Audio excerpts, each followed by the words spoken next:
an Unspoiled Network podcast. This is Spoil Me, covering One Piece episodes 400 and 401. I should have had this ready, but 400! Roger and Rayleigh, the king of the pirates and his right-hand man, and No Escape, Admiral Kizaru's light speed kick. In these episodes, we find out some information about Gold Roger, and that he was actually kind of a nobody in a lot of ways, which really caught me off guard. Welcome to Spoil Me.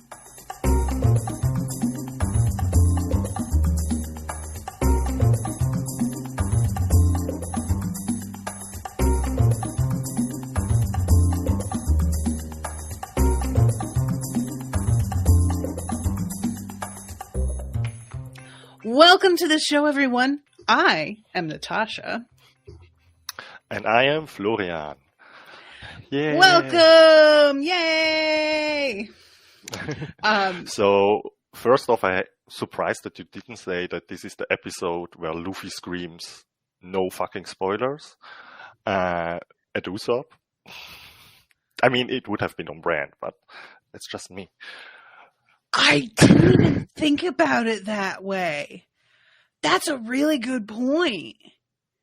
Yeah. Oh my God. I wish that can somebody get me a screen grab and just do a little no fucking spoilers, like subtitle or something, and put that in the Discord for me to use in response to people who start to spoil things. Thank you. Appreciate you looking out there, Florian. I didn't even think about it. Yeah, I have to think about the brand. Exactly. So, you know what I'm going to start with? Why these episodes? Well, I feel like there's a lot revealed here, and I always like that. The second episode is just like kind of banana pants, like what we see there. Yeah. And yeah, I'm just also kind of here to like maybe help you connect some dots, like not lead you down a path, but just help you remembering things. And yeah. I'm going to need it because there is a lot of bringing old things up here that I had like basically forgotten about. Robin bringing up something here that she says something like, what does the D, what's the name of it? But I don't remember. Do you do the dub or do you do the sub? I mean, now for this recording, I watch the dubs, but normally I do the subs. I just wanted to check because, like, it doesn't matter. But sometimes if I quote something, if you weren't watching the dub, you may not like remember it worded the way that I'm quoting. So I just want to be sure that we're going to be on the same page with that. I appreciate you watching the dubs, even though you normally don't, for my sake. That's okay. A real sacrifice, I understand, amongst you weeb types. Not even. Like, I've said it before, because maybe English is not my native language, but for me, it is kind of, I'm sorry to say that, like a cartoon, you know, like I compared it before, like when I watched Steven Universe in English or like Avatar, like The Last Airbender, it's no different for me, these shows, and like watching an anime in English, to be honest. Right. But maybe that's just because I'm not a native speaker. So I'm going to jump in rather than trying to talk about the thing with Robin right away. Let's just get actually started here. I also, like, last episode, I pointed out how it was like the first time that they didn't have the Gold Roger opening about, you know, the One Piece and the whole legend with that. And now it makes some sense why they have kind of pulled back with that, because we get an explanation about what was going on there. And it feels like changing over the way we're going to do an opening. I don't know. It just makes sense at this point. But I did not know that was what was going on there. I just thought that they decided we're going on 400 episodes here, maybe we can stop with the explaining what the show is about because everybody knows by now. So we start off with Duval giving Kami back her backpack, her little adorable seashell backpack. And he is... Duval is so weird looking. Oh my God. Like, I get that Not he's handsome. supposed to... What's that? Not handsome. I guess. He's like... He's handsome in the way that a person who has had a little bit too much plastic surgery is handsome, where like technically they are symmetrical and each element of their face is pleasing, but altogether they just don't really quite look right anymore. Yeah, you know I what I'm get saying? that. Absolutely. It's just, something off-putting. I don't know. Yeah. But yeah, he tries to wink at them once again. But but Such he did terrible attempt. He did beat up the Peterman guy. Yes. Yes. I wish we got to see that a little bit Peter more. Man, that's what it is. Peter Man. Yeah. But it is would have Peter been Pan. nice. Yes, it is. So the rest of the gang they're carrying Hachi to Rayleigh's house. Well, Rayleigh's carrying Hachi by himself, really. And they're going to take care of his wounds. And when they get inside, we just jump right to Luffy screaming, "You were on Gold Roger's crew?" And he looks like mad about it, that he didn't like know this right away. Which makes sense. It's like he says, "I served as his vice captain." And of course, once he adds this, everybody in the room is just like, what the fuck? And I just really want to point out. Yeah. Sorry, go ahead. No. I wanted to point out that Usopp just like takes a sip and then spits it out. Like that. Thank you. That's exactly what I was going to say. It's not a genuine spit take. He doesn't, he's not in the middle of drinking when he finds it out and spits it out in surprise. He purposely, after hearing it, drinks and then spits it out, which honestly, I just love that so much. It's such a like silly background joke. Yes. It's good shit, guys. I really like that. Absolutely. And apparently fucking Hachi knew this. Yeah. And just like, never said anything to them about it. Yeah, I mean, it's no big deal. He's like, I don't know. He was just going to coat the boat. I'm like, oh my God, yeah. dude, really? You know, this is like, it would be like your car breaks down and your friend is like, yeah, let's go to this mechanic that I know. And then it's just Barack Obama. And and you're like, I have a guy, Barry. So? He's really good with this stuff. Yes.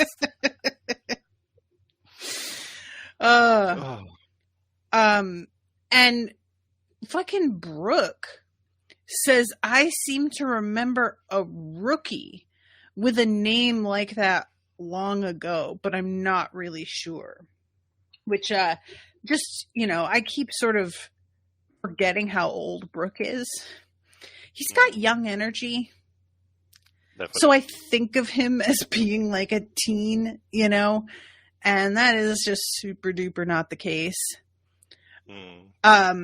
And Rayleigh says he was like rescued when he was stranded at sea by Hachi, right? Is that how they met? Yes. He says that was over 20 years ago, but I'll never forget it for as long as I live. Hachi was still just a little kid when it happened, but he saved Rayleigh's life. We remained good friends until he joined up with the Sun Pirates.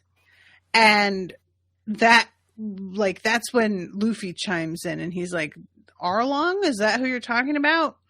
And I really wanted to like get a little bit more about that because I was sort of, the way she said it, we were friends with him until then. It felt like they didn't approve of the pirates that he threw in with. And I can't tell if that's just me wanting them to disapprove because they were bad boys, or if it's because that's really what she's saying, is basically like our acquaintance broke off due to him falling in with bad company, you know? You may know, though. This is the thing. You may know the answer. I know. If you do, don't tell me. If you don't, though, feel free to guess what you think. I'm gonna be honest. This is something that I never really paid attention to. Okay, that's fair. But I did get a feeling, like not the specific, I mean, pay attention to this specific thing that you're saying, but just in general, I get the vibe that there is, or got the vibe that there is something more there, you know, like they have history. They have clearly history in some capacity. I think that it's just like Hachi throwing in with them when he seemed like he had been a good boy before, and he seems like he's trying to be a good boy now. And I just really kind of want to know, like, why, Hachi? What drew you to those terrible dudes? I want to know what happened to you so that we can have some outreach programs for other at-risk youth. And this is the part that I thought was the most fun. Sanji is like, well, you know, the Marines captured the entire crew, didn't they? And there's this long pause as we go all around the room with the camera and look at everybody's faces. And then finally, Rayleigh says the Marines didn't actually catch Roger. He turned himself in. They just like to say that they caught him because it makes them seem more competent and badass. But he genuinely just walked up to them and was like, hey, here I am. And I really enjoy this a lot. This is something, and forgive me guys if you can hear things. I have a dog in here who's just restless now. There are so many instances when do you Florian consume any true crime stuff, podcasts or shows? Other than my kitchen, no. It was a terrible joke. That was a terrible joke. It took me a minute to register what you meant. Oh my god. No, I don't. The thing that I keep running into that makes me laugh, and I get why they do it, especially when it's a TV show. I listen to the Snapped podcast a lot, but they have to make the case interesting for entertainment value to the listener as well. So I get what they're doing, but a lot of the time there'll be this long story about the circumstances surrounding the murder and all of these dead ends and blah, blah, blah. And then all of a sudden they'll be eventually we found a text message where she was like, hey, I'm going to go murder him. And then replied half an hour later, okay, I murdered him. We're good. And it's there's something so incredibly obvious, and it's all built up the police cracked the case. And they fucking didn't crack the case. Somebody did something so unbelievably stupid and obvious that it was right fucking there, and they almost still got away with it. Because police honestly do not really do very much in terms of catching murderers. Just FYI, those of you who aren't aware, it's real bad. Look into, we have this whole thing in the United States, I feel is especially particular with this, where we think of serial killers as being these masterminds who are out here toying with the police and, having these fucking intricate plans. No, they are just boring white men that seem respectable. And so nobody looks twice at them, despite mountains of evidence pointing in their direction, or they choose victims that nobody cares about. And I think it was Jeffrey Dahmer that there was literally a young man bleeding in the street, and people called the cops, and the kid was telling the police he drugged me and I woke up to him raping me. And they were like, is this true, dude? And he was like, no, he just got too drunk. Don't worry about it. And they were like, yeah, that seems right. And they let him take the guy back to his home, where he then murdered him. That is a true story. So I am saying all of this to say the fact that Roger just turned himself in and was not actually caught lines up with my understanding of law enforcement in general. And I really, really like this. So, I mean, yeah, you know, yeah, I like it too. I like this whole sequence, as you said, like with him kind of telling this story, and just like how it is also shot, kind of, especially Roger. Yeah. I feel like his framing is like really intentional. Like, there's not every shot. There's a feeling almost of like Tarantino movies sometimes with it. Yeah, you can clearly see like he is the vocal point, and kind of also like it can make sense that he smiled at the end, like he kind of. I mean, that's the question, isn't it? Did he plan it, or I don't know what was going on with him? Rayleigh also doesn't seem to know the answer to that. Yeah. Yeah. And oh my God. And then we find out. So it turns out Goldie Roger found out that he was really ill. He was terminal. And that's the reason he turned himself in, was that he just knew he was on his way out anyway. So the crew began to like slowly break up before he turned himself in, so that they wouldn't all just be like caught out, I'm assuming. And that way they would have intermingled with society and gotten on with their lives in a more above board way, and wouldn't be associated with him by the time he put himself to the Marines. But the doctor that diagnosed him was evidently Krokus, who lives inside of, what is his name? Laboon. Laboon. Yes. Surprised? Yeah.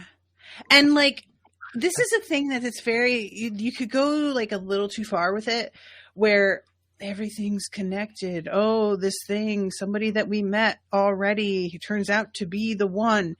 And sometimes I can get kind of sick of that, where it's like, well, or we could just have things be a coincidence, because that's how life works also. But this doesn't feel gratuitous, because it's not like we have this happen all the time in this show. We meet lots of people along the way that don't wind up having a tie to anything specific. So having it happen, I got no problem with. And especially because Krokus felt like somebody with a backstory that was interesting. It wasn't like I needed to know it, but just from his whole like energy, he just seemed like somebody that had lived a real life, and it made sense to me to find this out, Definitely. Like, actually just today rewatching, when you think about it, like I think Rayleigh says it, that Krokus was like a really gifted doctor. Like he was like apparently brilliant, or whatever you want to say. And when you think back to it, this man lives, I mean, he made a whale habitable. Like, he has a house in there. He can walk in there. And like, when you think back, even though we have seen a lot of crazy shit, that is something like living inside a whale, and the whale is fine and you are fine. Like, that is some medicine that is pretty dang impressive when you actually start to think about it. But at the beginning, maybe because it was just the beginning of the Grand Line, you were just like, well, that's how the things are here. But maybe there was something special there.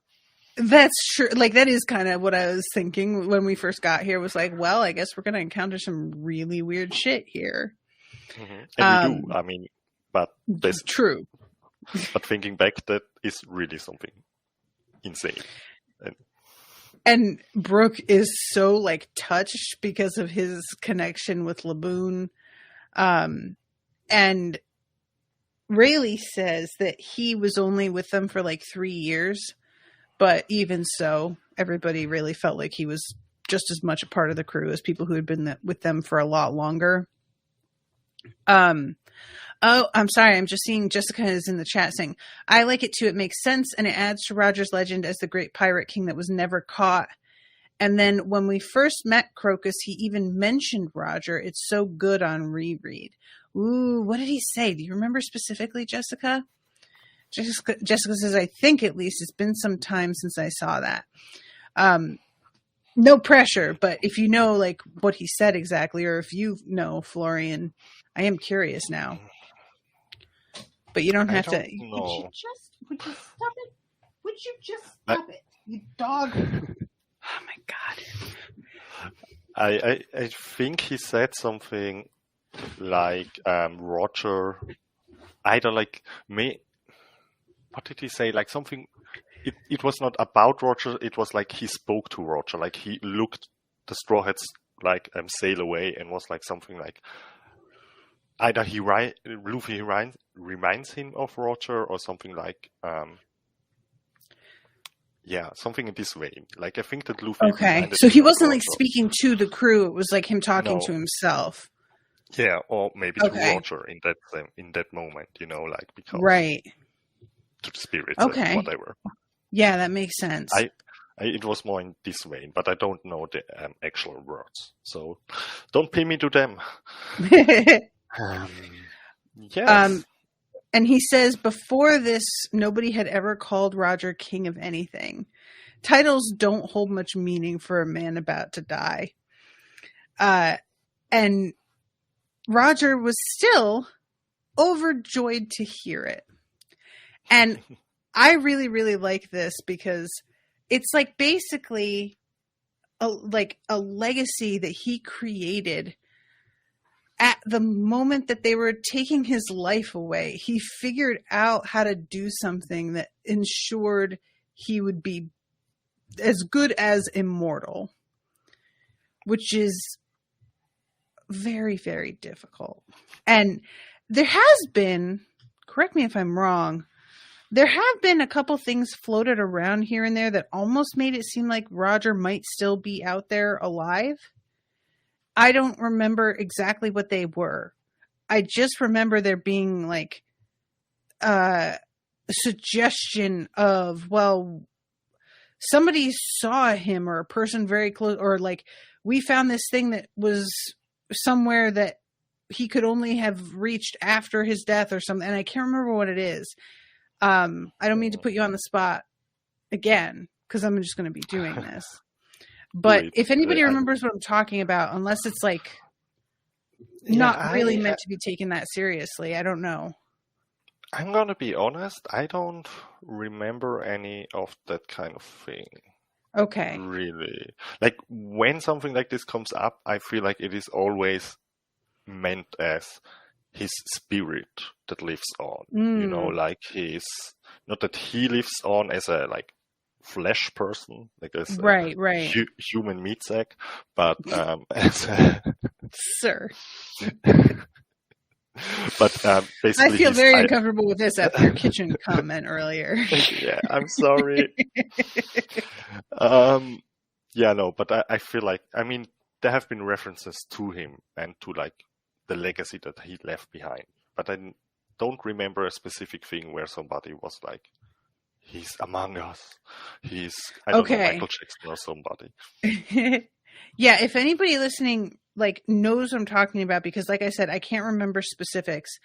And that's like one of the only things that can be tough with this show is that there's such a slow burn on certain aspects of it that when you come back around, it's like really difficult to remember what they're referencing unless you actually go back and rewatch. And sometimes you get like a very particular flashback, which is great, but you don't always get that. Like with Robin's, she just talks about it and you see like the image of the stone where the writing was, but you don't really get a full flashback to her finding it and what was going on at the time. So I still, even with like the image of it and everything, felt as if I was sort of piecing things together and not fully remembering it all. But we'll get to that in a second because she's about to start talking in a moment. Let's see. I'm just reading what Rayleigh is saying. A future that he wouldn't be a part of. The pirates were secretly disbanded, and we have some interesting animation while he's talking about this part of a giant bubble with lots of like little bubbles inside it, and it pops and the little bubbles go, their separate ways. And he just says, like, as far as I know, they all might be alive out there, but I have no idea what they're actually doing now. And it took about a year after that for him to turn himself in. And let's see, he was going to be executed publicly in Logtown, which we already knew. And they're using the imagery in this part that was from the original opening, which I think is kind of fun. And he says, the people who bore witness in the square that fateful day went on to make names for themselves on the high seas. So basically, the whole thing that the Marines were trying to do was use Roger as an example to like tamp down pirate activity. Mm-hmm. But because of what Roger said, it led to everybody, even folks who had not originally been intending to become pirates, getting possessed with this like fever and going, oh, well, yeah, now we're going to definitely go out there and like find this treasure. And it had the exact opposite effect of what the Marines intended, which is actually very funny. And I really like that a lot too. Yes. Just him giving an extra fuck you before he... What did he get stabbed with spears? Mm-hmm. Is that how the execution went? Yes. Apparently in this world, it's kind of like 2 spears from either side. I feel like they're supposed to punctuate your heart from both sides. Okay.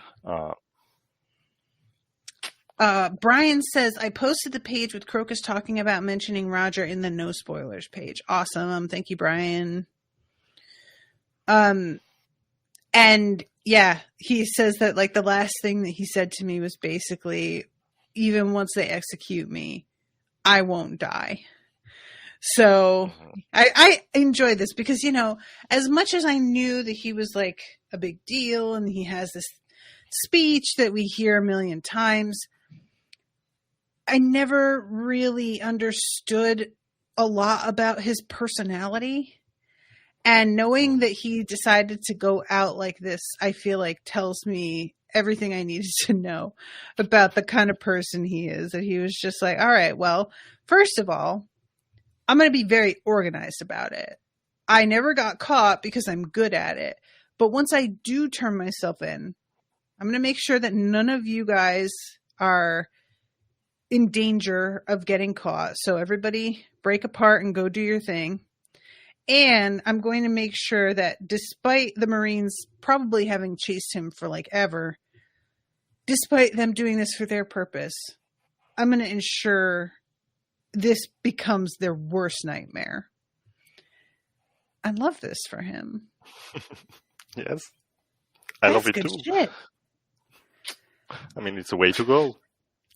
I'm trying to think about like, what can I do to emulate Gold Roger at this point? I would like to know, and I'm taking suggestions, everybody, for chaos plans that I can leave behind to really like fuck with cops or capitalism. I don't know, something. Help me out. We'll brainstorm it.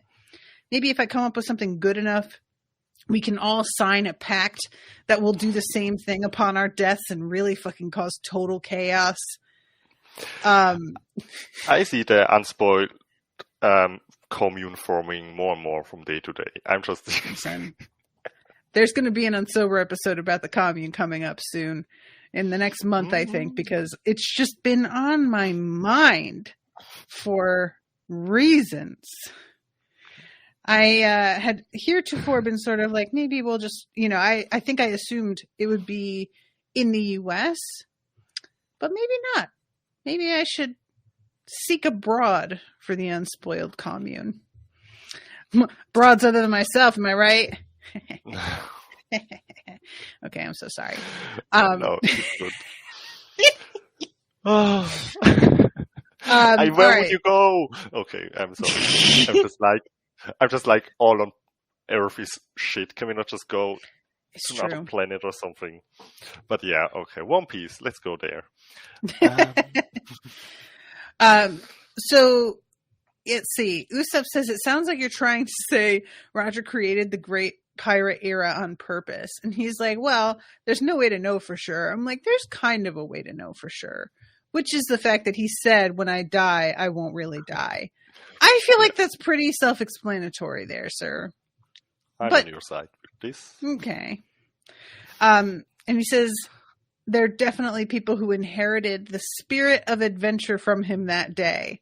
And when he says that, the camera jumps over to Luffy in the background, absolutely stuffing his face in an attitude of like, he's like cross-legged on the bar with his mouth full, holding a banana in one hand, stuffing something else into his mouth with the other.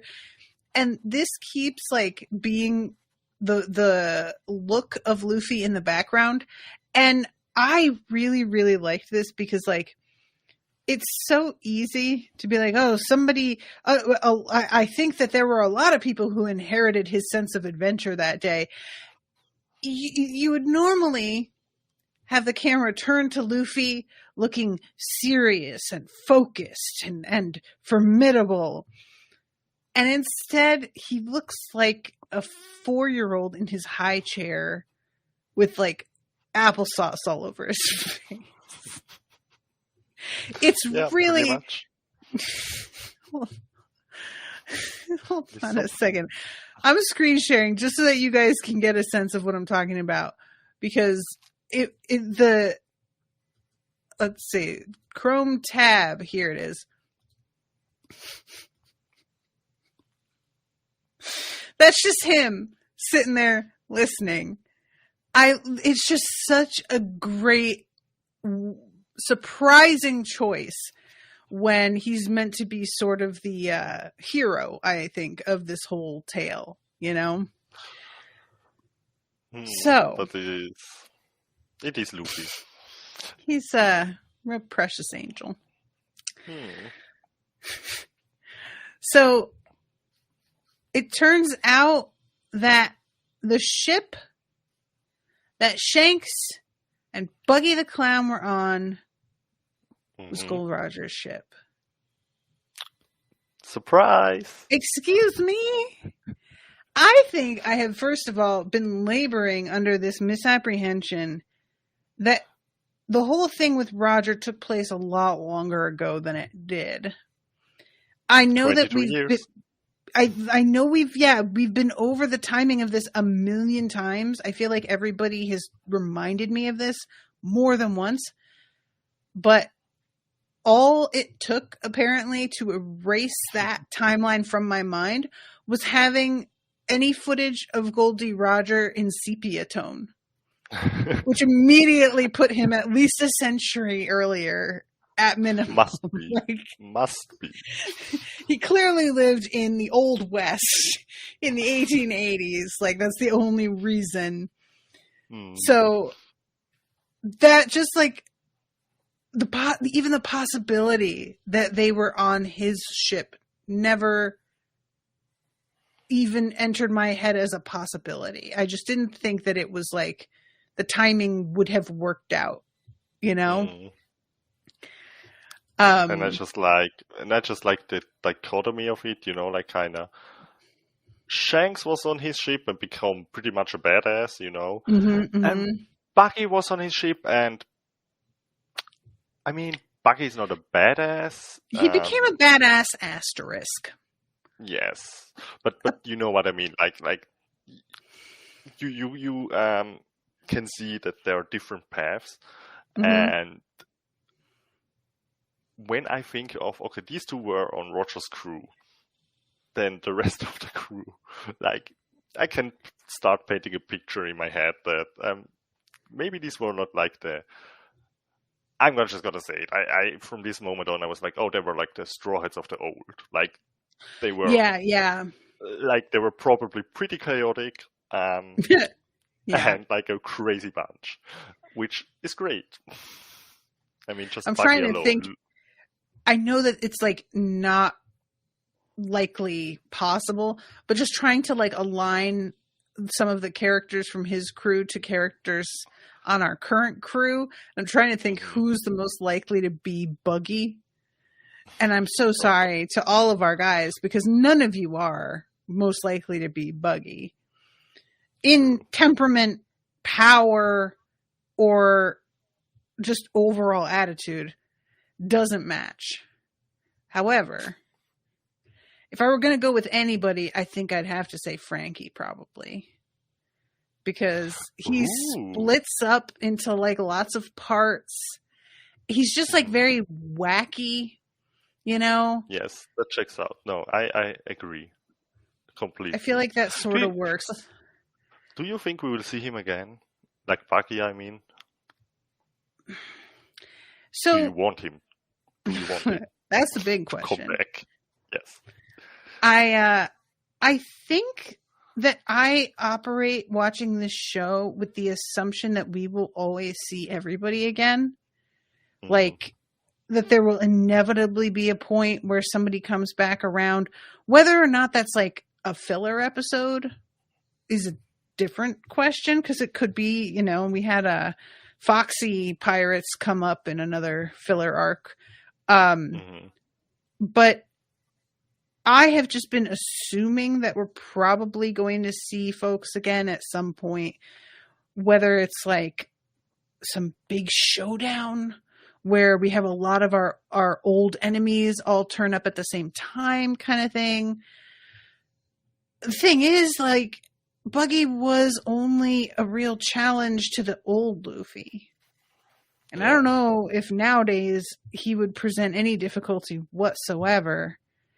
And whether I want to see him again, a little.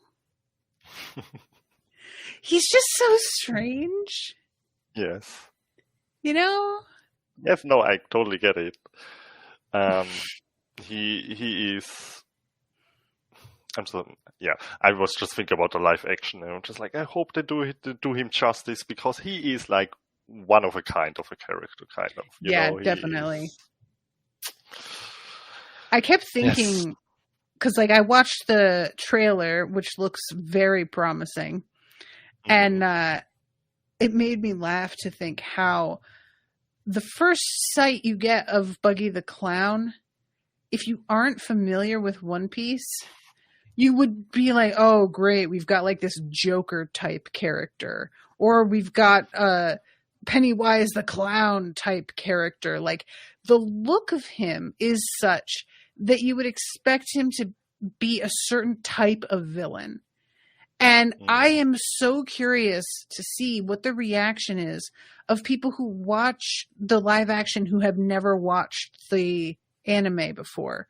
Like, I would love to know what they think they're getting with Buggy, and then see how they react to what they do get with Buggy, because I just feel like his packaging does not match the interior. You know what I'm saying? Yes, no, absolutely. It is. Some people online say, I mean, nobody has. What's it called? These are just like thoughts of people, but a lot of people think that maybe they will take like a darker route with Buggy. But I personally don't believe that. Like, I feel like they will probably build him up, and then at some point they will kind of like knock him down, and then you will see how silly he was. Which actually happened in the anime, because in the first, like, I feel like the first 1 or 2 episodes, he seems like foreboding, but then he gets kind of revealed, and you're like, oh, you're you're something. Pitiful. Yes. Yeah, I Okay, hope they don't we're out. do. Sorry, just one more comment on the live action, but I hope that they Yes. don't do the like we're going to go a darker route. Like the thing that I think is a major pitfall for things like the DC universe is this bizarre urge to try and adultify stuff that is on its face silly. Comics are silly a lot of the time, you know, and the MCU did a really good job, I felt like, of managing to like make certain things feel like they were high stakes, but preserving the goofiness just enough that it felt like it was still understanding what it was and not making itself too important. And DC has just never really recently seemed very good at that. They seem to want everything to be like big metaphors and shades of gray. And when I say shades of gray, I don't mean like storytelling. I mean literally on the screen, everything is gray. Oh, and gritty is the new like, ugh. I say that it's kind of fallen by the wayside, thank God, I feel like. But I hope that they don't gritify. No, I don't think so. And I feel like it's campy. Like it's just what you said with the comics are campy, this story is campy. So just let's embrace it.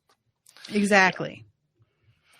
Okay, so yeah, this is when Luffy, I love when because Luffy freaks out and is like, wait, Shanks was on the crew with you? And Rayleigh sort of stops and just goes, I take it he never told you. And there's a sort of vibe to him of just like, maybe I shouldn't have said anything. Why didn't he tell you? You know? Yeah. And that's why he like specifically mentioned Luffy's straw hat, because he recognized it from Shanks. I thought it was that he saw it from the poster, you know, like he's wearing the hat in the poster. I just assumed, you know. But yeah, let's see, there's a kid in the East Blue who said the same thing Captain Roger said. His spirit lives on in him. And Rayleigh says, yeah, I've remembered that. And ever since I've wanted to meet you. And Luffy is so touched. It's really, really cute. He pulls his hat over his face and he goes, aw, Shanks, which felt like they were making a little bit of a joke here with aw, shucks. I don't know if that was intended. I don't know. Jessica says, by the way, you can see Rayleigh during the buggy flashback in episode 8 or so. Mm-hmm. You can see like a younger Rayleigh, but it's also the art style back then is kind of different. So it is supposed to be the same character, but they're not exactly the same. Also, he's younger. Episode 8. Yes, that's very early on for him to have like, my goodness. Well, okay. So yeah, then Rayleigh is basically like, there's other shit that I could say about Shanks, but since he hasn't even told you he was part of the crew, I am not going to tell you any more about it. Just, you know, he's in the new world and he is waiting for you and very excited to see you again. So that's fun. I'm looking forward to seeing Shanks again. Like, you know, we saw that recent thing with him and his hockey development. Mm-hmm. So I'm curious. I want to know more. And then it's time for him to go and coat the ship. And Hachi is like, how much is that going to cost, by the way? And he assures them that he is not going to charge them, but that it will take like 3 days or so because it needs to dry the coating. So it takes some patience. And as he is talking about all of this with them, Robin is off to the side looking like really pressed. And we are getting some flashback moments from her, and she finally stands up and says, I have a question. Here it is. What exactly is the Will of D? There was a poneglyph on Sky Island. Roger's name was inscribed on it in that ancient form of writing. How does he know it, and how can he use that language? And what he wrote was, I made it here, and I will guide this passage all the way to the farthest ends of the earth. And then she says, please tell me, do you know what happened during the blank century, the missing history from 900 years ago? Which I'm going to be real with y'all. I completely forgot about this whole thing. Completely, utterly, and totally forgot. Yes. Just genuinely took me a minute to even remember what the hell she was talking about here. And Rayleigh says, yes, we know. And says we all learned the entirety of the missing history. And Robin is just like floored. And we have the animation of her just standing there with like leaves blowing around her. And then he says, but don't be hasty. Your journey has to keep moving forward. And then this is we and O'Hara might have hurried too much for our own good. I'm sure that's not what you wanted to hear. Even if I told you everything you wanted to know about that history here and now, just as you are, you couldn't do anything about it. Once you've taken the time to really see the world, it might change your outlook and possibly lead you to a different answer. But if you still insist on hearing it, I can tell you everything. It's up to you. And I gotta tell you guys, I feel like she should just have gotten the information. No spoilers, Natasha. I just feel like whether or not you can do anything about it right now isn't exactly the part that's relevant. Maybe you can't do anything about it now, but you can work to the point that you can. And if you know what it is that you want to, that you're going to be dealing with, maybe you'll be able to formulate a plan that is more focused towards developing the skills necessary to do what you need to do. But she says, no, I'll pass and continue my journey. And he assures her that it will make sense one of these days. But just so you know, Roger did not decipher that writing. See, we were not scholars. He heard the voice of the universe. He says he heard the voice of the universe.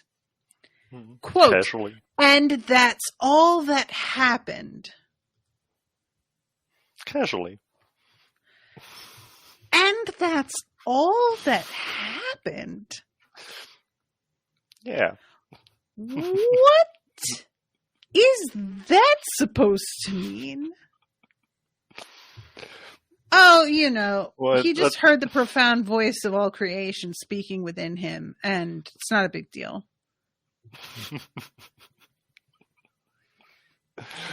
What are you fucking talking about, sir? Nobody in the room asks him what the fuck this means. It's just immediately jumping to Usopp going, Robin, are you sure you don't want to know? It seems like you're passing up a really good opportunity. Look, Usopp, I get what you're saying, but can we please back up and take another look at the fact that he is just talking about how Roger heard the voice of the universe. Nobody wants to know more about what the fuck that means?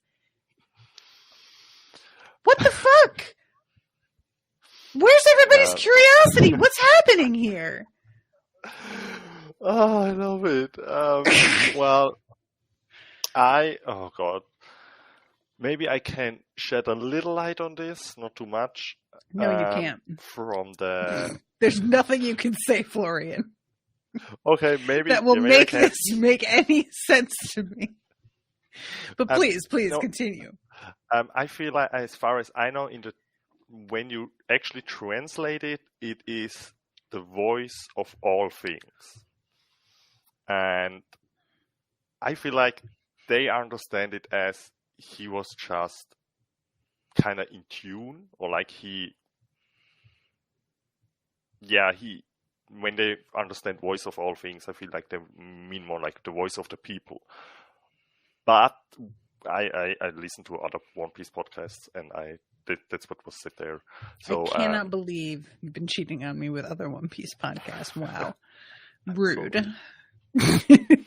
But it is like kind of, it is a wild thing. I never noticed it as much as you did. There's nobody else. What the fuck is with all of you guys?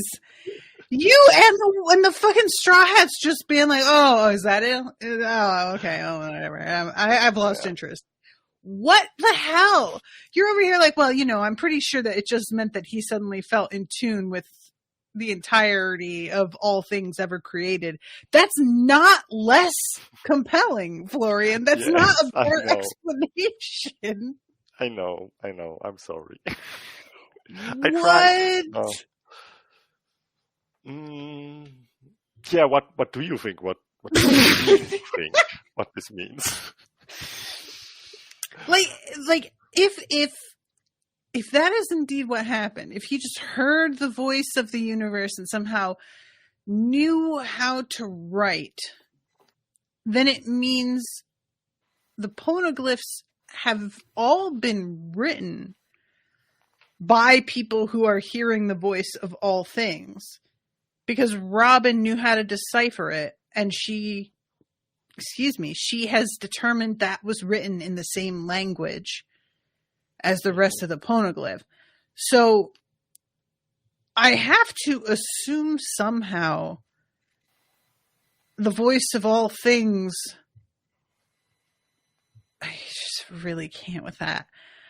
That this is what people had been channeling then too. But I don't understand how it's treated like so casually here. Like it's just a given. Like everybody knows that. It's like he's like, oh, he just typed it into Google Translate. No big deal.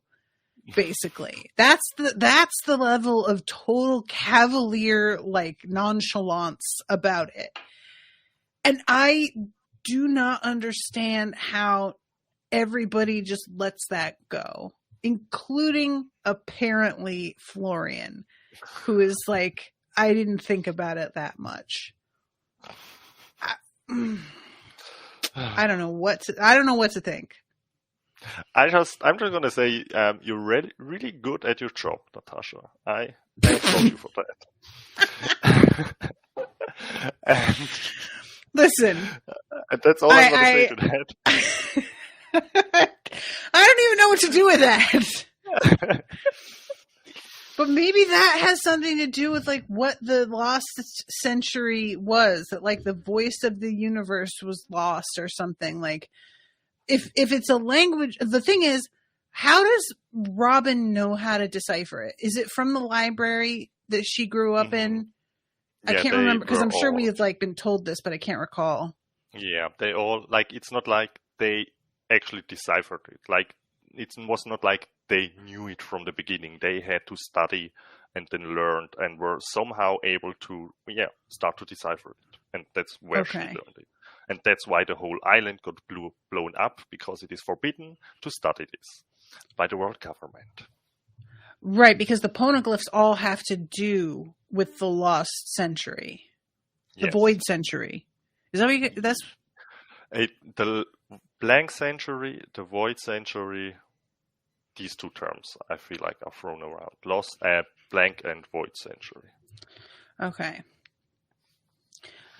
Huh. Well, I know that it's likely not related. But I'm going to put forth a very wobbly sort of theory here. And that is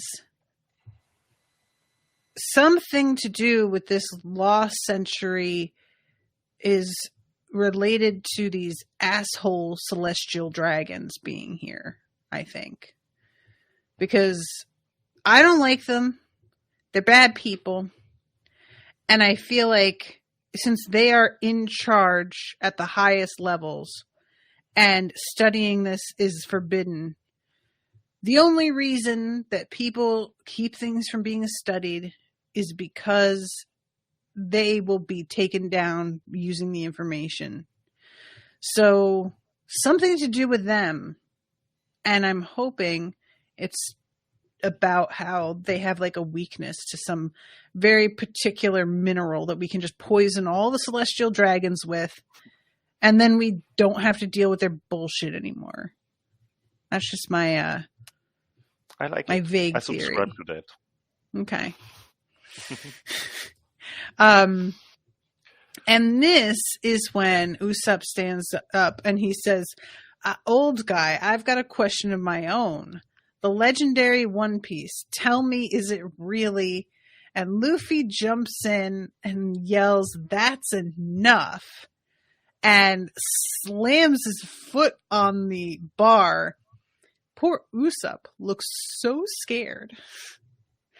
And Luffy says, I don't want to know where the One Piece is. I don't even want to know if it exists.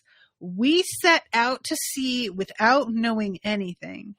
I'd rather give up being a pirate than know. I won't go on a boring adventure. We need to sail and find out for ourselves. Now, look. I know what is coming. I understand the spirit of what he's saying here, and I respect it. I do. I feel like that's a noble pursuit. So and I like it. The business on this. The journey is the destination and all that. However, I posit an argument, which is you go on an adventure to find a thing and you meet somebody directly related to the thing you want to find. After years of travel, it seems like. To me, that's not cheating. This is the thing you set out to do, is find somebody who knows information and get that information to then make your next move. You don't just aimlessly wander with no info at all, which is what they have been doing. So I say you don't just, but that's precisely what the show has been up till this point, and I see that, I get it. But he's acting like by getting the information here, it's the equivalent of like flipping to the end of the book and reading the last page. Unless the One Piece is literally in this man's pocket right now, and he can hand it to you and be like, oh yeah, I have it. And he, we're willing to do that also. Unless that, getting information from him is still part of the adventure. Because you still have to go get it. You know? Like, assuming it exists. And if it doesn't exist, if he were like, oh, there is no One Piece, I do not imagine for a single moment that Luffy would believe him or listen to him. If he was like, said anything counter to what Luffy wants, it would not matter. He would 100%, Luffy would just continue his pursuit anyway. It wouldn't matter. So I feel that while Luffy is acting like Usopp's goal here is like the antithesis of their mission and journey and quest, I think it falls precisely within the parameters of their mission and journey and quest. So that's my argument there. What do you think? I do agree with you. The only thing I could say is it's boring. So, but how do you know it's boring? Well, because for all we know, he could be like, well, it's definitely real. But like I said, we all broke off a year before he even turned himself in, so I don't fucking know where it is. Maybe that'd be what he said. We'll never know because Luffy has to interrupt the conversation for his own ends. Yeah. But this man may not know where it is. Luffy's behaving as if he can pull out a map with an X exactly where they need to go. And I would just like to say, even if he could do that, can we all look back at what adventures our friends have run into simply trying to get from one island to another? Just having a map telling you this is where it is does not keep it from being an adventure. Well, I'm going to say, I mean, you have said aimlessly. It is not aimlessly because it is said that, and that is actually information they got from Krokus at the very beginning, that the last island of the Grand Line is where Roger left One Piece, or like where not. That was not the exact wording, but basically where it's most likely to be. You know, okay. Like and if you follow the log post, so you hop from island to island, that will get you there eventually. Mm-hmm. So basically, the route is kind of clear. The question is just what it is. So that's the part that Luffy doesn't want to know. Because even though he doesn't know the exact route, he kind of knows how to get there. So he doesn't want to know what's the end there, what's waiting. Okay. Well, let's see. I'm going back to when he says the One Piece, tell me, is it really? And then he gets cut off. So it's difficult to know. I wasn't taking it like he was asking what it is specifically. Although maybe it could have been that he was saying, is it really like tons of gold? I thought he was about to say like, is it really true? Mm-hmm. But I didn't remember Krokus telling them that it was at probably like the very last island on the Grand Line.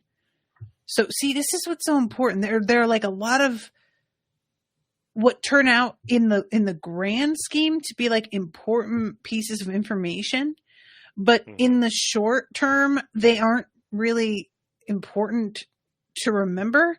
So I put them out of my head because there's so much in the immediate that I need to remember people's names, you know, all of this stuff that's like, you know, who has what powers and who's associated with what entity. That trying to keep in mind the bigger stuff, I just don't do it. I don't bother because it often takes so long to circle back around to it. So Krokus saying that, it's not even like, oh, now I remember. I don't remember that at all. I believe you, but I really, truly have no memory of that at all. So apologies. No, it's fine. Like, and that's kind of like the curse of such a long series, and maybe that's definitely is drawn out at parts. But then the benefit of that, it is like really a rewarding series to watch again or read again. It is like really astonishing when you go back and you just see so many little moments. And yeah, that's the counterpart to that. I wonder how they do it. Writers who plan this far ahead. That's truly bonkers to me.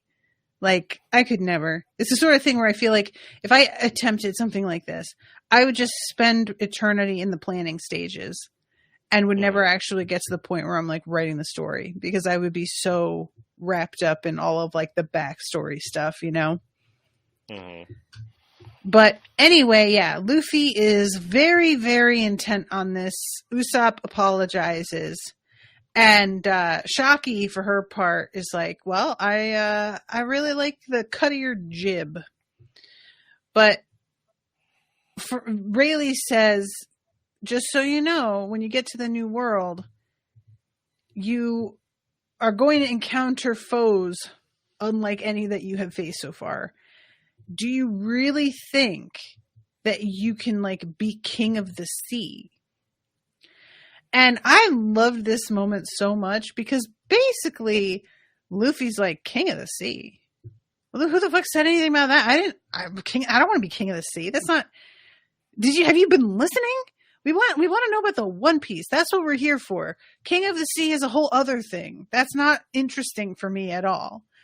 And Rayleigh is basically like, oh, that's basically how Gold Roger was also. You really do sort of remind me of him, you know? Mm. Luffy has no desire to rule. He doesn't want to fucking be in charge. That's not his ministry, as Rashawn would say.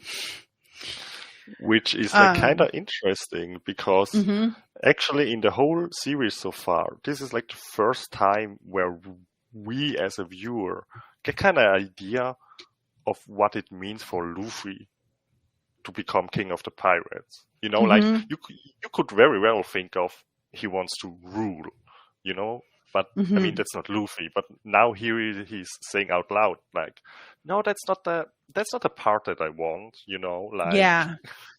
And I find it really interesting to finally hear him kind of say what he thinks this means, but what he accomplishes here, you know, which is kind of also a wild thing. It's episode 400. So, yeah. But yeah, way, I mean, sorry, go ahead. Yeah, I just wanted just a quick shout out to Shaki. She's just the best. I love her. Yeah, she's delightful. Because you just mentioned her and totally forgot about her. There's so much other things here.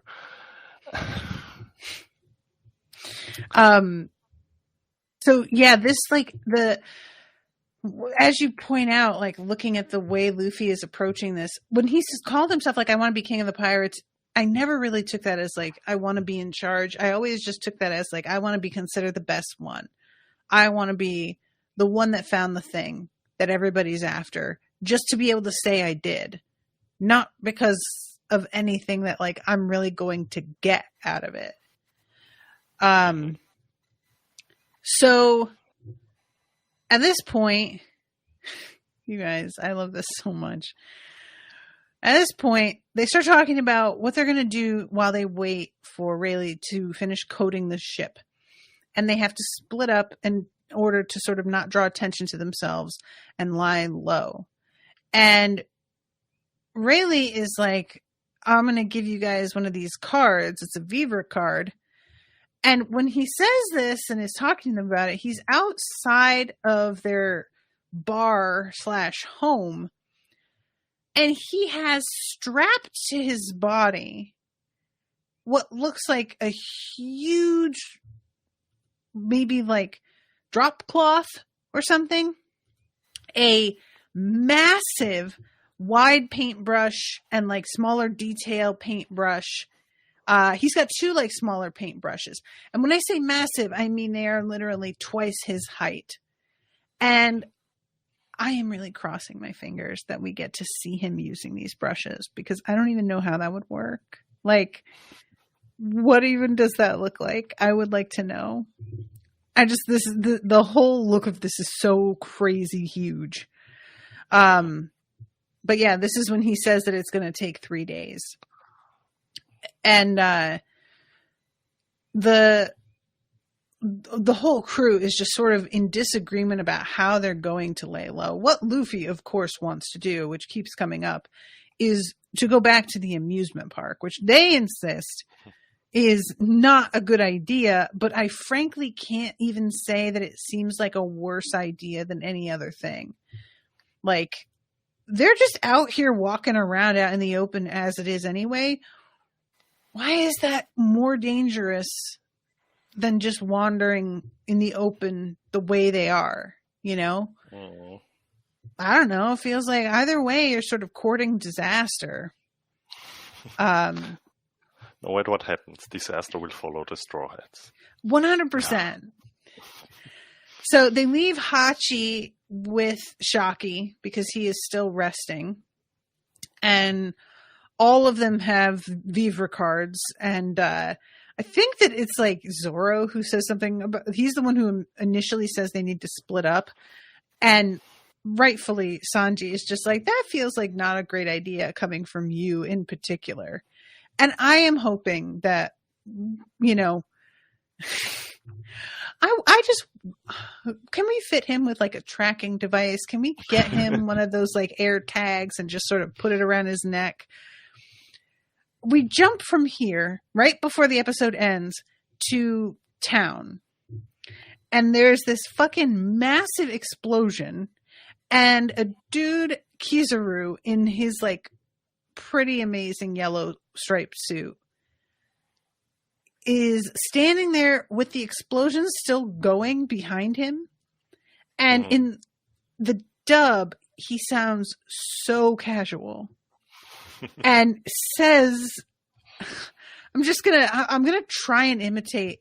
Hold on. I'm just going to like go back and just turn the sound on for just a sec because I really want to get like, he's riding on a cannonball into the midst of these people. It's all pirates, I guess. So he says, this is Kizaru. I've arrived on site. Completely without any particular inflection. The man literally rode a cannonball. And he didn't, when I say rode a cannonball, I know what I would be thinking, which is that his butt is on the cannonball. No, he is standing on the cannonball like a giant exclamation mark and just lands amongst everybody and then just starts like communicating with his own people. I am going to go on record right now. I love Kizaru. He is a fucking weird energy character. We had a lot of characters with wild designs and whatnot, but his design is so ordinary in a lot of ways, combined with the like extremely chill vibe of the voice actor, combined with his dialogue itself. I don't know what to think of this guy. He's so relaxed and so like, oh, I'm just, I'm here to have a good time. No, you're not. You're not here to have a good time. You're here to do like a job. But there's a real vibe of like, nah, like I'm having a nice time. Yeah. What? Chilling. I love him. Like, his whole face, like the design of his face is so good. There's so many of the other characters look so kind of, I don't want to say generic because that's true, but it's like a lot of characters will have a sort of extreme look to them that is still very cartoony. His looks really real to me. Yes, once again, you're really good at your job. He is actually inspired one of the few characters from a real life Japanese actor that Oda really adores. And so he basically modeled at least the facial structure of this character after that actor. So interesting. You clocked that right away, kind of. You're like, it looks so real, and it was like, he. So, do you know what the name of the actor is? I want to look at this person. If somebody share it in the Discord. Yeah, if somebody could share it, it would be great. I don't know it on top of my head. But yeah, fun fact. And yeah, he is like a really kind of weird, as you said, never really been seen in this kind of capacity in this story, And it is just kind of like, man, like, I'm going to be honest, I did not like him in the sense of like, I was just like, you smell like trouble. That's fair. Yes. I was like, but yes, like I like him, There's just something about his voice and how, like, the way he speaks is like when truckers come in on like CB radios and they're just like, just checking in, or like a pilot who's coming down for a landing, It's runway secure. We got some weather going on. We'll be landing in 30 minutes and it's 72 degrees, partially sunny. I hope you all have a pleasant time in Orlando. Thanks for flying Delta. That's like what he sounds like to me. Absolutely. Wow. I mean, he already flew in, so, maybe you also have a keen eye for that. True. I don't know if that's what he sounds like when you do the sub. His voice may be totally, the dubs, they'll do a really different vibe sometimes, but. Yeah, no, they actually did also in the original. He speaks really slowly and yes, he's like chill. I wonder if that's also based on the actor. Probably. That I don't know. That part I don't know. Yeah, I mean, we don't have so much time left. That's true. Oh my God. How about in this episode, I can give you, like, I know this episode and it is like a lot of characters that we see. Mm-hmm. I can tell you, I know on the top of my head who is all here and what we see. So if you want to, we can kind of do a quick lightning round. Let's do that, because that really, the episode is that. It's just an opportunity to jump from one of the pirates or admirals or whatever to the other and show us what their powers are. Yes. So yeah. Tell me. So, I mean, we already started with Kizaru. He lands there and gets kind of shot, but nothing happens. And later on, we see Kizaru walking up to Hawkins. So Hawkins, the magician, has like his tarot cards out and gets kicked by Kizaru. Yeah. Like, Kizaru basically said what his powers were. That's what it feels like to get kicked at the speed of light, I think is what he says. Yes. Which, I feel like that would just liquefy your insides, probably, like in real life. Probably. But, I mean, do you know what his powers are? Like, what power would you give him? Kizaru? Well, I'm not totally sure yet, because, like, the shot that goes, it seems like through his head doesn't do anything. So I can't, like, is he dodging it so fast that they can't see it happening? Mm-hmm. Or, because, doing things at the speed of light, there's a lot of room for interpretation for me on how that would work, because, physically, like, I don't get what your limits are with that. So is that how he dodged that bullet? Mm-hmm. I mean, maybe. We have seen, like, for example, Ace or Crocodile getting shot, like punched at, or Smoker, and it also didn't do anything to them. So maybe it's that kind of power, where like where his body is like insubstantial. Yes, exactly. Or he moves made of fast, light. Right? Maybe. I don't know. But so Hawkins, I'm going a little bit quick. So Hawkins gets smashed into a wall, and he predicted. I feel like he predicted that he's not going to die. Doesn't look like it right now, but he seems to be kind of fine. And even Kizaru at this moment is like, that's weird. Yeah. And we see like random people kind of going up in flames or like getting pushed around. Did you get what was going on here, or do you have any idea what's going on? I do not get what was going on here. I don't know if that has to do with hockey as well. Like if that's what the admirals are also working with. Because like hockey has purposely not really been defined at all yet. So I don't know what counts and what doesn't. And basically, if I see something that I don't understand, That's what I'm going to say it is. Okay, I'm going to give you a little extra insight. We see Hawkins says something like, "Ooh, it is like even though I have like 10 lives, it's your tough foe," and he drops some straw mans on the ground, like little straw puppets. They kind of like come out of his body. Maybe an idea what these little puppets are? Are those like I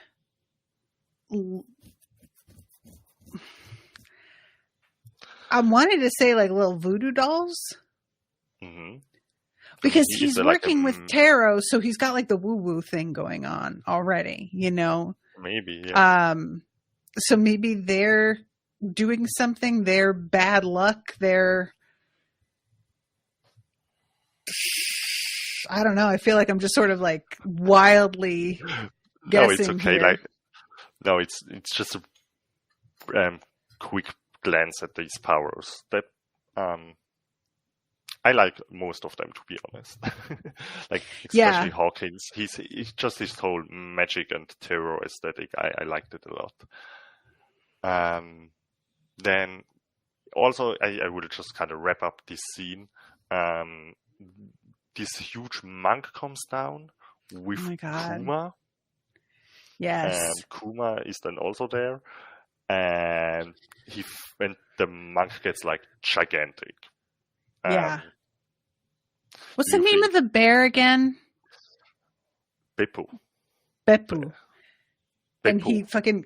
What is it? Beppu. Beppu. He kicked... Like, do I say it wrong? Okay, I'm sorry.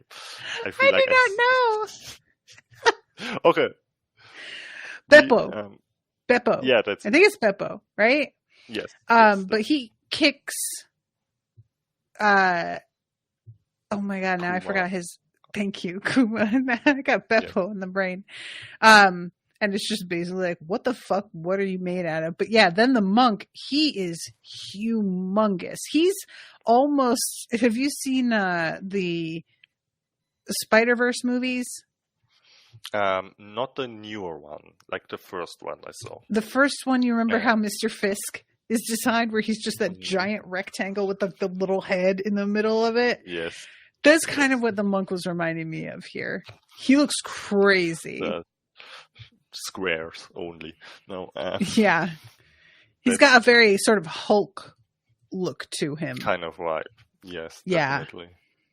And then the last person in this group to kind of show up is Drake, ex-Drake. And he seems to be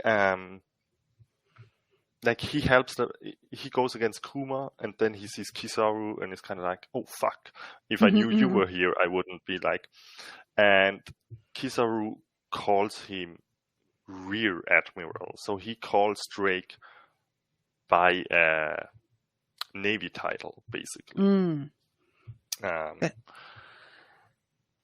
And yeah, what Drake also says, it's not like he seems like to know Kizaru, you know, like they are somehow also connected. They have a history now. Yes. Yeah. And I think the last guy, the other guy is just watching. Apu is his name, like this really weird looking guy on the roofs, and he's with the two elbows per. Yes. His teeth. I think it's just supposed to be that his teeth are set at a strange angle so that there's spaces between them at the top. But it looks like piano keys because it's like the white, but then up towards the gum line are these like black spaces that look like the flats, you know? And I kept being like, what is with this guy? He's so unpleasant looking. I really do not like anytime he's on screen. I don't like his energy. I don't like the voice of the voice actor. I don't like his design. The two elbows is also just so off-putting. Like, yes, it is weird. But he's just basically like, I just want to see what happens. Like, there's a chaos vibe to him of. Definitely no. Like from like designing wise, I have to say he is definitely my least favorite out of these like new pirates that we get to know here. You know, he's like, I'm just like. get off screen. Yeah. Agree. So yes. So we do get little flashbacks to Bonnie, who there is a Marine there who is just confused because there are only babies and old people around. And maybe she did something. Maybe she didn't. Who knows? Oh, man. I forgot about this whole thing. Because she made herself small when she ran up to Zorro to stop him from being killed. Mm-hmm. So maybe she can turn people into... Like, I thought she just shrunk herself, like physically shrunk her size. And Zorro didn't get a great look at her and was just like, oh, she's just a kid because she was the right size. But now I'm thinking that she can actually like age up or age down people. And that was what she was doing there. And when she aged herself down, she just looked the same, basically, mostly. Mm-hmm. But being able to do that to different people other than herself, that's really, really weird. Like, that's not exactly super useful in combat in the way that you think about fighting, but also if you can just age somebody down to where they're a baby again, that just ends the fight. So it is useful in combat in that sense. It's just a very specific thing that you're trying to do. I would just like to state for the record that I would like to meet her and do, a thing or two for myself. Yes. I wouldn't mind Benjamin buttoning a little bit.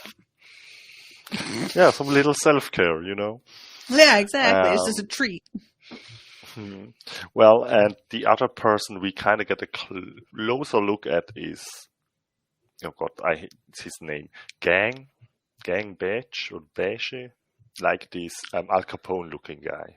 Yeah. And I forgot about, I just think of him as Capone in my head. We could just go with that.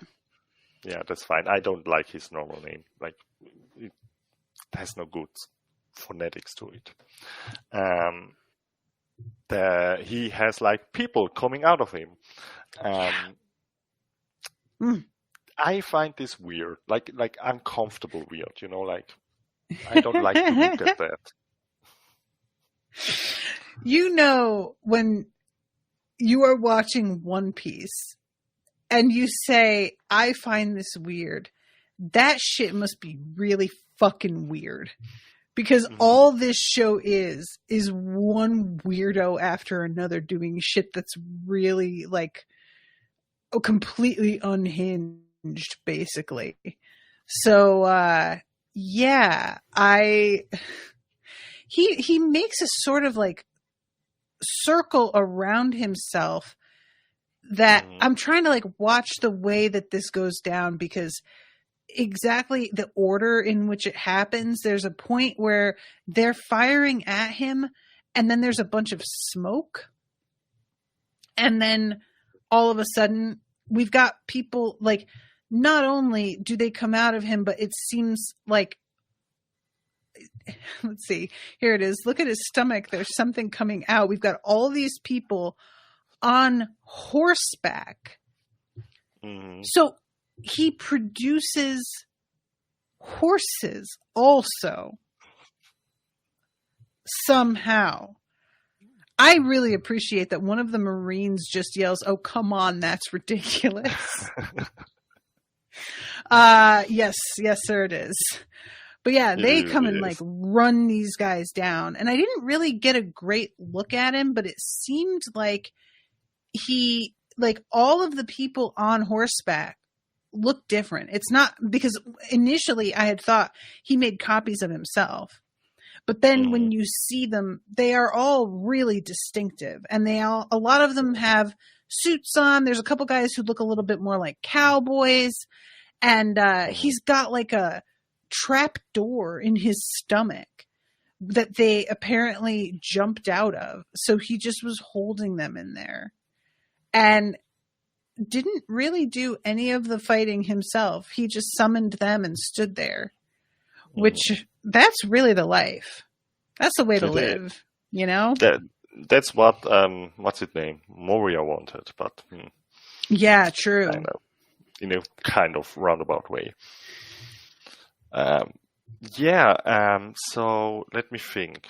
We have all of the rookies, kind of. We see, again, Law and Kit fighting Kuma. Mm-hmm. And then, like, we also see the Straw Hats encountering him.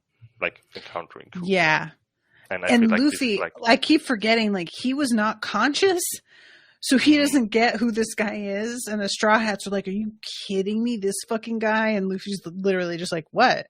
Who's that? And I just keep forgetting. This always happens with him because, you know, that's how it always has to go in a lot of the stories, is that Luffy gets separated from everybody and winds up, like, put down out of the main fight for a little while. So oftentimes there will be a thing that he doesn't even, like, he wasn't there for or didn't see. But I had forgotten about Kuma because I had sort of thought Luffy was still fighting Moria in his, like, super body when Kuma showed up, but Kuma didn't reach them yet.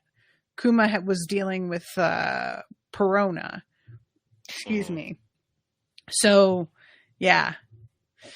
And for his part, Zoro catches sight of Kuma and is like, something's weird about this guy. Like, you know, he remembers what he was like last time, and he's thinking he doesn't really seem the same. And I have no idea what to make of that. If the guy is a robot, basically, it could just be that he's just a completely rebuilt. It could be that this is a second robot that looks like him, but isn't the one that Zoro interacted with. I don't know. But I thought it was really interesting that he picked up on something being different. Yeah, it is going to be interesting. Can I just ask you a quick prediction, or like no idea what's going to happen? Or like, because it is said it already needs 3 days to finish this. So what we do? I do not know. I have to say now, I do not think going to the amusement park is the right thing to do, just for the record. But the only thing that I can think of is, like, hiding under the tree roots, because that's the only place that we've seen where you're kind of sheltered and out of sight. Otherwise, it's pretty open on the island surface. And it doesn't seem like there's much vegetation to hide behind. There's not a lot of shrubs and stuff. It's just like flat lawn and roots. So if you're wanting to literally hide, that seems like the only place to go. But I don't know. They could hide in buildings, I guess. They're in the middle of the fight now. I just don't know how much hiding is going to be their tactic at this point. So yeah, I don't have much of a prediction, I'm afraid. Oh, that's fine. Like, keeps it also interesting. True. All right. Well, is there anything else you want to say before we wrap it up? About the episodes, no, I don't think so. I'm excited to see reactions to what will come and your commentary on it. And yeah, for anybody who wants to follow me, I'm on @SouthArt. On Instagram. I do draw like some comics and stuff there. So yeah, come and follow. South SAUF_art, right? Is there an underscore, yes. Or is it all one word? No, it's all one word. It's all one together.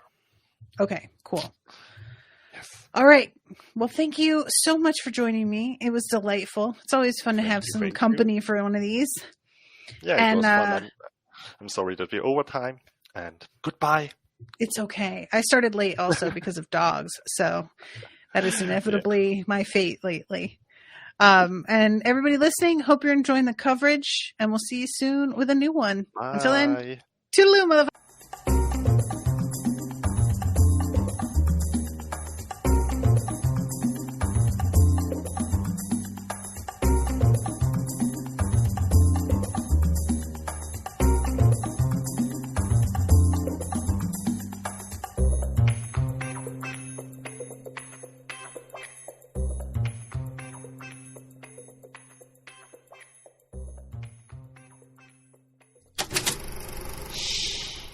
was an Unspoiled Network podcast.